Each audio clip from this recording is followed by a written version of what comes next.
అమ్మయ్యా పడుకుంది.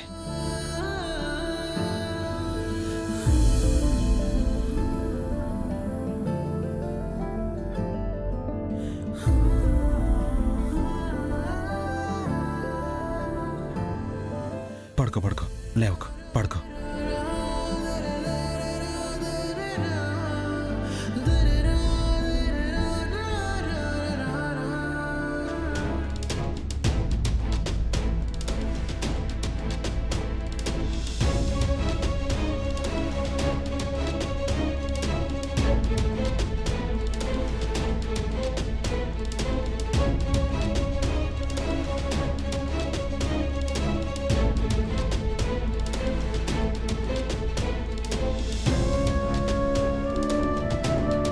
శారదా, ఇదేంటి నా ఎదురుగానే శారదతో ఫోన్లో మాట్లాడుతున్నారు? ఓహో, నేను నిద్రపోయాననుకుని మాట్లాడుతున్నారేమో. చెప్తా మీ సంగతి. చెప్పు. ఏంటి రేపే ముహూర్తాలా? అలాగే అలాగే. శారదా, నువ్వంత ప్రత్యేకంగా చెప్పాలా? ముహూర్తం అంటే నేను అక్కడ ఉండకుండా ఎలా ఉంటాను? తప్పకుండా వచ్చేస్తాను. Don't worry Sharada. Okay Sharada, ఉంటాను. బాయ్, జాగ్రత్త.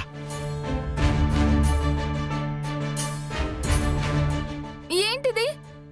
మీరా, నువ్వింకా నిద్రపోలేదా? నిద్రపోయావు అనుకున్నానే. మీరు చేసే ఈ చాటుమాటు వ్యవహారాలు నాకు తెలియాలని ఆ దేవుడే నా మొహం మీద నీళ్లు చల్లి లేపాడు. ఓ, ఎంత ధైర్యం మీకు? నేను పక్కనే నిద్రపోతుంటే నా ముందే శారదతో మాట్లాడిస్తున్నారా? అంటే అది మీరా? నా ముందే రేపు ముహూర్తానికి వస్తానంటున్నారు. ఏంటి కథ? మీరా, అది పూరి పెళ్ళి ఆగిపోయింది కదా, ఇంకో మంచి సంబంధం వచ్చిందంట. కాకపోతే వాళ్ళ చెల్లిని గగన్ చేసుకుంటే ఆ అబ్బాయి పూరిని పెళ్లి చేసుకుంటానని చెప్పాడంట. కుండ మార్పిడి అంటారు కదా, దానికి సంబంధించి ముహూర్తాలు పెట్టుకుంటుంటే నేను వస్తాను అంటున్నాను, అంతే. విన్నాను. నేను అడిగేది ఈ కథ గురించి కాదు. మీరసలు ఆ ముహూర్తానికి ఎందుకు వెళ్తున్నారు అని అడుగుతున్నాను. అదేంటి మీరు అలా అంటావు? నాకు చెర్రీ, బిందు, ఇందు ఎలాగో గగన్, పూరిలు కూడా అంతే కదా. వాళ్ళ పెళ్లిని జరిపించడం నా బాధ్యత కదా. అయ్యయ్యో, ఎంత బరి తెగించారండి మీరు. చిచ్చి, ఇంతకు ముందు చాటుమాటుగా వాళ్ళ ఇంటికి వెళ్ళొస్తుంటే నాకు కోపం వచ్చేది. ఇప్పుడు ఇంకేమో ఏకంగా వాళ్ళ ముహూర్తంలో కూడా కూర్చుంటారా మీరు? కూర్చుంటాను. మా అన్నయ్యతో చెప్తాను. చెప్పు. మా వదినతో చెప్తాను. చెప్పు. ఏంటండి మీ ధైర్యం? మనోధైర్యం ధనాధన్. ఉండండి, నేను ఇప్పుడే వెళ్ళి మా అన్నయ్యకి మా వదినకి చెప్పొస్తాను. మీ సంగతి తేల్చేస్తారు. తేల్చు, వెళ్ళు. అన్నయ్య అంటే మావయ్య అంటే నేను. చెర్రీ, ఇప్పుడు ఇంకా నీ పర్ఫార్మెన్స్ రా. ఏమా, చెర్రీ వెళ్ళాడా? వెళ్ళాడు మావయ్య. మనం చూద్దాం పద.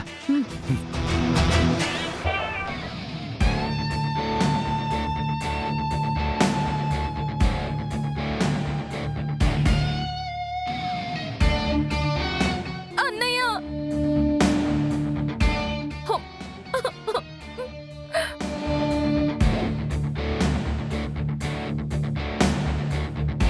నువ్విక్కడ కూల్గా కూర్చున్నావు కానీ అక్కడ మా ఆయన తెగించేశాడు. దేశ పరిస్థితులు ఎలా ఉన్నాయి మీరా? దేశం కాదన్నయ్య, నా కాపురం పరిస్థితి చూడు. అది state subject. Central government involve అవ్వదు. రేపా గగన్ ముహూర్తాలు పెట్టుకోబోతున్నాడంట. అక్కడికి వెళ్ళి కూర్చుంటానంటున్నారు మా ఆయన. మనిషికి సోషల్ లైఫ్ కూడా బాగుండాలి మీరా. ఏ సోషల్ లైఫ్ అన్నయ్య? శారద ముందు నన్ను అవమానిస్తున్నారు. అంటే పబ్లిక్ పర్ఫార్మెన్స్ ఇంప్రూవ్ అయిందన్నమాట. అన్నయ్య, నేను సీరియస్ గా చెప్తున్నాను. నేను సీరియస్ గానే వింటున్నాను.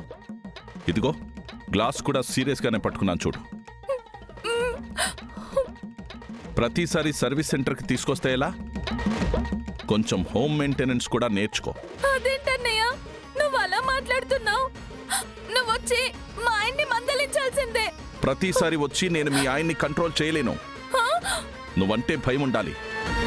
నువ్వే చూసుకో. నేనా? అన్నయ్య, నువ్వే ఇలా మాట్లాడుతున్నావా? అది నీ కాపురం మీరా. నా మీద భయం చెప్పి ఎంతకాలమని మేనేజ్ చేస్తావు? అన్నయ్య నువ్విలా మాట్లాడతావని నేను అస్సలు అనుకోలేదు. పర్లేదు, చెర్రీ బాగానే యాక్ట్ చేస్తున్నాడు. సరే నీ మూడేదో బాగాలేదనుకుంటా. వెరీ గుడ్, ఇప్పుడు కరెక్ట్ గా అర్థమైంది. అయ్యో దేవుడా, ఇప్పుడు దీనికి సొల్యూషన్ ఏంటో. నేను అపూర్వ వదిన్నే అడుగుతాను. భూమి, ఇప్పుడు నీ పర్ఫార్మెన్స్. సరే అన్నయ్య, నువ్వు రిలాక్స్ అవ్వు. ఏమైనా కావాలంటే పిలువ వస్తాను. సరే,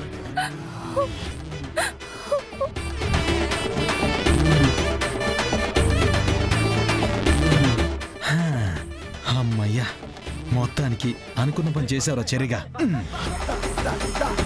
అమ్మో,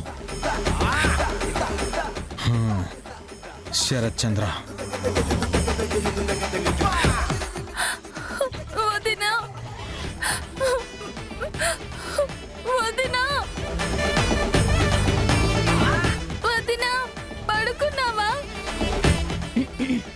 ఏంటి మీరా ఇంత రాత్రి వచ్చో?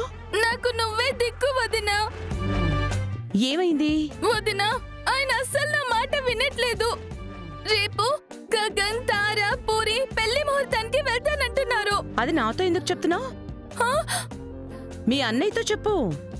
చెప్పే వదినా, కానీ అన్నయ్య నీ కాపురం నువ్వే చూసుకోవాలంటున్నాడు.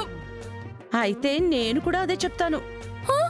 ఎందుకంటే నీ కాపురం నువ్వే చూసుకో. వదినా, ఇది నా జీవితానికి సంబంధించిన విషయం. అయితే ఇంకా జాగ్రత్తగా చూసుకోవాలి. మీ అన్నయ్యే వద్దన్నాక మరి నేనేం చేయాలి? ఆయనకి కోపం వచ్చే పని నేను చేయకూడదు కదా. కానీ ఆయన అక్కడికి వెళ్తే అంతా అయిపోతుంది వదినా. అది నువ్వే ఆపుకోవాలి, నేను కాదు. నేనెంత చెప్పినా వినట్లేదు. మీ అన్నయ్య కోపంలో ఉన్నారు. ఇలాంటప్పుడు ఆయన్ని కాదని నేను ఏ నిర్ణయం తీసుకోలేను. అన్నయ్య కాదంటున్నాడు, నువ్వు కూడా కాదని నన్ను పంపించేస్తున్నావు. మరిప్పుడు నేనేం చేయాలి? మీ ఆయన్ని బ్రతిమాలుకో, నీ మాట వినేలా చేసుకో. సరే, నా పడుకో. మ్మ్.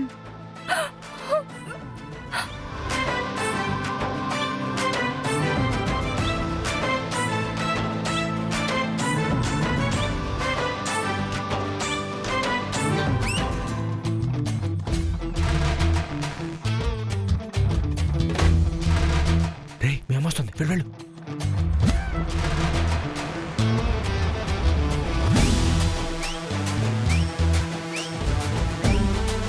ఏమండి? ఆ? అయ్యో, ఏమైందండి? మీ అన్నయ్య వదిలే కంప్లైంట్ ఇస్తానని కోపంగా వెళ్ళావు, ఏడుస్తూ వచ్చేవేంటమ్మా? వాళ్ళు కూడా మీకే సపోర్ట్ చేస్తున్నారండి. అవునా? అయితే రేపు నేను అఫీషియల్గా ఆ ఫంక్షన్కి వెళ్ళొచ్చు అన్నమాట.